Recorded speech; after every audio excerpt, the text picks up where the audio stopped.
soldats, sous-officiers, officiers, officiers généraux, mesdames, messieurs du personnel civil des forces de défense, mesdames et messieurs les personnels des forces de sécurité, la fête du 20 mai est la fête de l'unité de la nation. Qu'est-ce qu'une nation? Une nation est une population réunie par l'histoire, dont la volonté de vivre et de construire ensemble un destin commun en fait un peuple. C'est également un territoire défini par des frontières.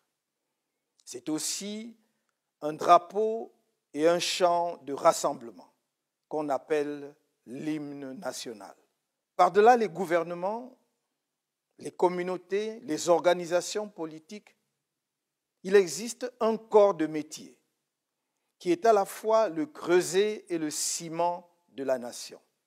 C'est l'armée nationale et plus largement les forces de défense et de sécurité. C'est l'armée, certes sous l'autorité intangible du pouvoir civil, qui protège le peuple avec lequel elle fait corps. C'est elle qui défend les frontières de la nation et donc l'intégrité du territoire. C'est elle qui verse son sang pour le drapeau en chantant l'hymne national, ce grand chant de ralliement et de dévotion. C'est pourquoi il m'a paru important de m'adresser spécialement à l'armée camerounaise, notre armée, et plus globalement aux forces de défense et de sécurité, à l'occasion de cette 49e édition de la Fête de l'Unité nationale qui intervient dans un contexte particulier. En effet, le Cameroun connaît depuis 2014 une succession de crises sécuritaires multiformes. Les incursions répétées de la secte Boko Haram dans la région de l'extrême nord, les multiples attaques aux frontières avec la République centrafricaine et depuis 4 ans maintenant, la guerre civile fratricide qui ravage les régions du nord-ouest et du sud-ouest. Cette insécurité devenue chronique qui a rendu inaudible la propagande officielle sur la paix met en péril les fondements de notre jeune nation. Dans ce contexte d'instabilité sécuritaire grave, l'armée et plus généralement les forces de défense et de sécurité ont un rôle vital à jouer afin d'éviter l'érosion de la cohésion nationale. Aussi, à l'occasion de cette fête nationale du 20 mai 2021, si particulière, les militaires et les autres membres de forces de défense et de sécurité qui mettent en péril leur vie pour défendre notre bel héritage commun méritent-ils, plus que par le passé, toute l'attention de la nation.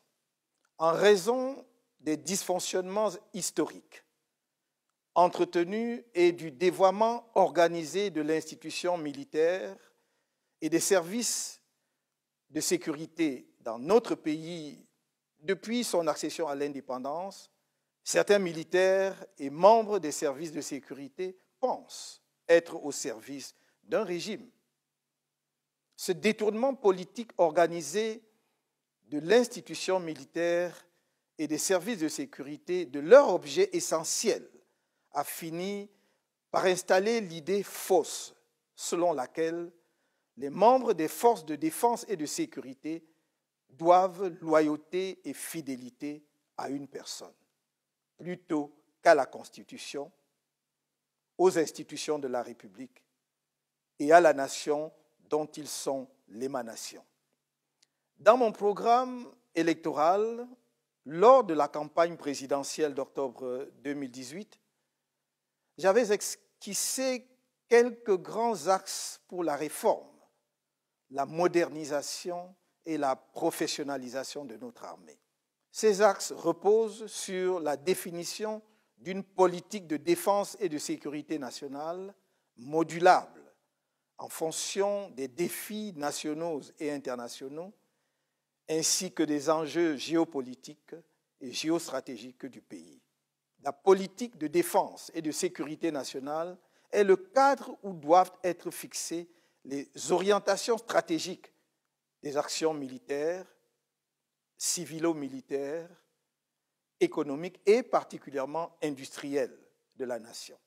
En vérité, depuis la création de notre armée en novembre 1959, suivie de l'indépendance du Cameroun oriental, le 1er janvier 1960, et de la réunification avec le Cameroun occidental, le 1er octobre 1961, ce cadre n'a jamais été clairement défini. Les difficultés structurelles qui touchent les points vitaux de la nation ne sont que les conséquences directes de ce déficit organisé de débats citoyens et démocratiques fondamentales. C'est dans ce contexte que, malgré les évolutions, tant au niveau national qu'international, le gouvernement s'accommode encore de la loi de 1967, pourtant caduque, portant Organisation générale de la défense. Les 21 décrets relatifs à la modernisation et à la professionnalisation de l'armée, pris par le président de la République, chef des armées en 2001, qui constituent une curiosité juridique, n'y changent rien. Notre politique de défense et de sécurité doit s'inscrire à l'intérieur dans une double logique. D'une part, celle du dépassement des clivages et des replis identitaires sous toutes leurs formes. D'autre part, celle de l'enracinement durable de la paix et de la culture démocratique dans la nation tout entière. Ce doit être l'objectif majeur de construction nationale. Une politique de défense et de sécurité qui ne place pas l'homme au cœur de ses préoccupations a peu de chances d'atteindre les objectifs stratégiques et opérationnels qu'elle poursuit. C'est pourquoi la condition militaire doit être l'objet de toutes les attentions.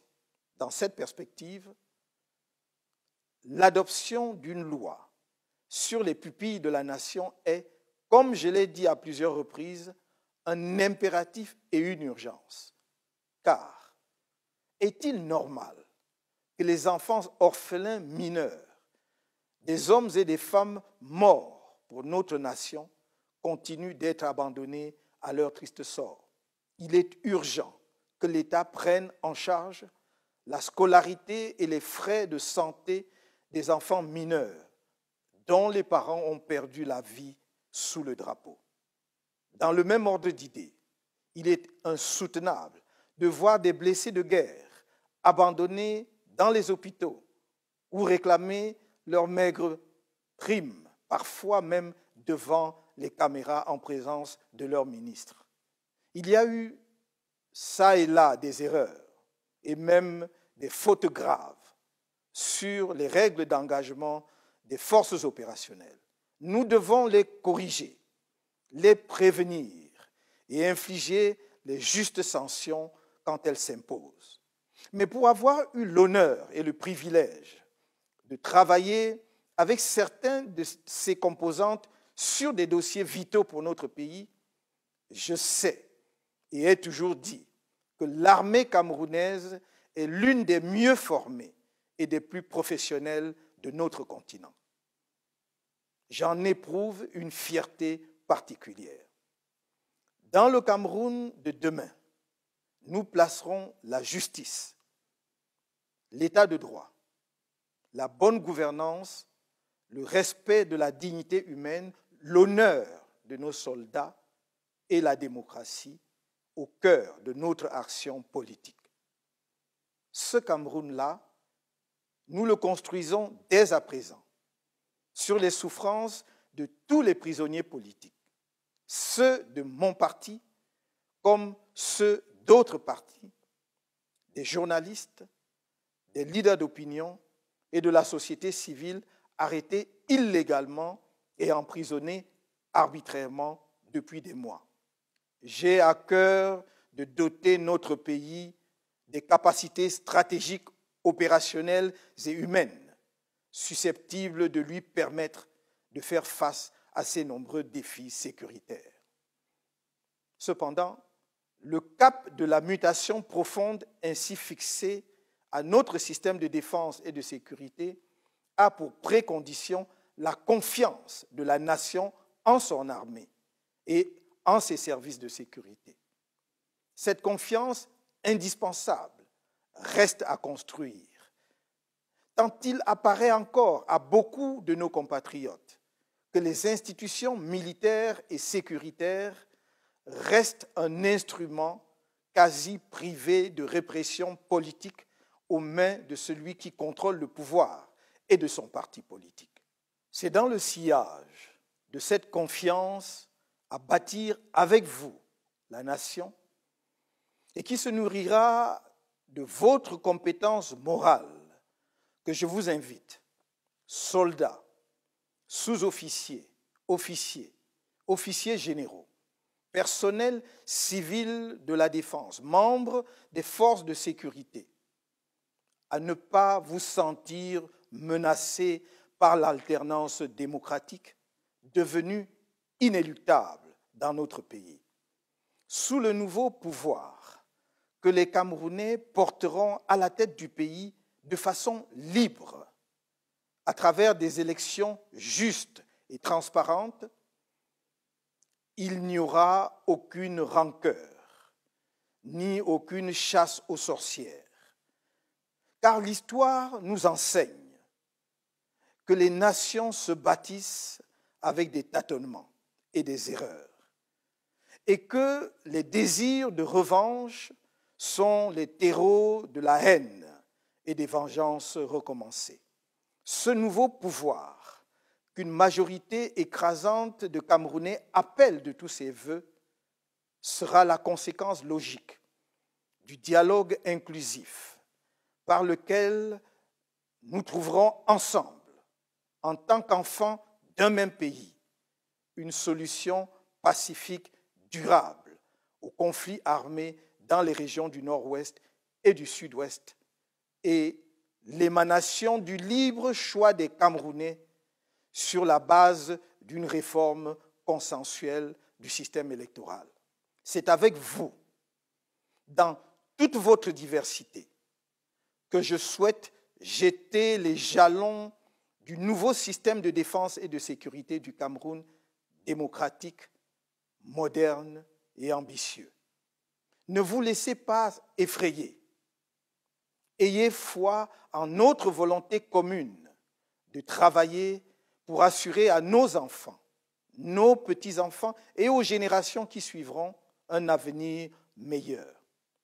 Soldats, sous-officiers, officiers, officiers généraux, mesdames et messieurs du personnel civil, des forces de défense, membres des forces de sécurité, vous pouvez me croire. Je me tiendrai toujours à vos côtés quand il s'agira de défendre le Cameroun. C'est le serment d'un patriote. Vive la nation camerounaise.